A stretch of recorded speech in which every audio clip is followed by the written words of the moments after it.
Dear students, math classes YouTube চ্যানেলে সবাইকে স্বাগত।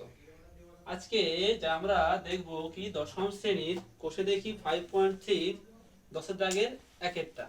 এটা যারা যারা 2026 সালে মাধ্যমিক দেবে তাদের জন্য খুবই গুরুত্বপূর্ণ একটি অঙ্ক। দেখো এই অঙ্কটা আমরা কি করে করব। এই অঙ্কটা করতে গেলে আমরা কি দেওয়া আছে আমাদেরকে a square by b plus c equal to b square by c plus a equal to c square by a plus b equal to কত 1। আমরা বলতে পারি কি এইটা সমান 1, এটা সমান 1, এটা সমান 1। তো যদি আমাদের a square by b plus c equal to 1 হয় তাহলে আমরা এখান থেকে কি মান বের করতে পারি a স্কয়ার সমান b plus c। Okay, similar ভাবে b square by c plus a equal to কত 1। দিস ইমপ্লাই b স্কয়ার সমান c প্লাস a। একই রকম ভাবে c square by a plus b equal to 1।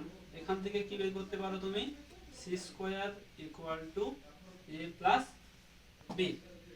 এবার স্টপ করো। দেখো ওখানে কি দেওয়া কি মান বের করতে হবে 1/1 plus a plus 1/1 plus b plus 1/1 plus c এর মান আমাকে বের করতে হবে। কি করব প্রথমটাকে আমরা উপর নিচে a দিয়ে গুণ করব। তাহলে কি পাবো a/a প্লাস a স্কয়ার। ওকে, উপর নিচে আমি কি করলাম a দিয়ে উপর নিচে গুণ করলাম। দ্বিতীয়টাকে কি করব উপর নিচে b দিয়ে গুণ করব। তাহলে b/b প্লাস b স্কয়ার। তৃতীয়টাকে কি করব c দিয়ে গুণ করব। c by c plus c square. Okay, এখান থেকে বোঝা গেছে তোমাদের, কোনো অসুবিধা নেই। এবার আমরা আগে মান বের করেছিলাম কি a স্কয়ার সমান আমরা দেখেছিলাম b প্লাস c হয়েছিল, ওইটা আমরা এখানে বসিয়ে দিলাম।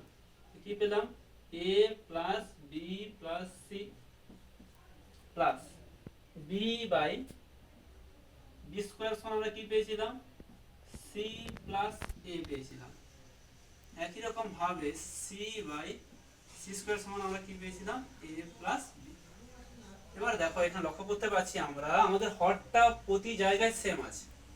ওকে, তাহলে হরটা যদি প্রতি জায়গায় সেম হয় তাহলে আমাদের হরটা নিচে হয়ে গেল কি a plus b plus c। যদি হর সমান থাকে জাস্ট লবগুলো যোগ করে দাও, কি হবে a plus b plus c।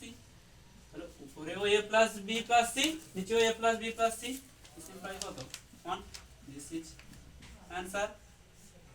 এই অঙ্কটা সবাই আশা করি বুঝতে পেরে গেছো।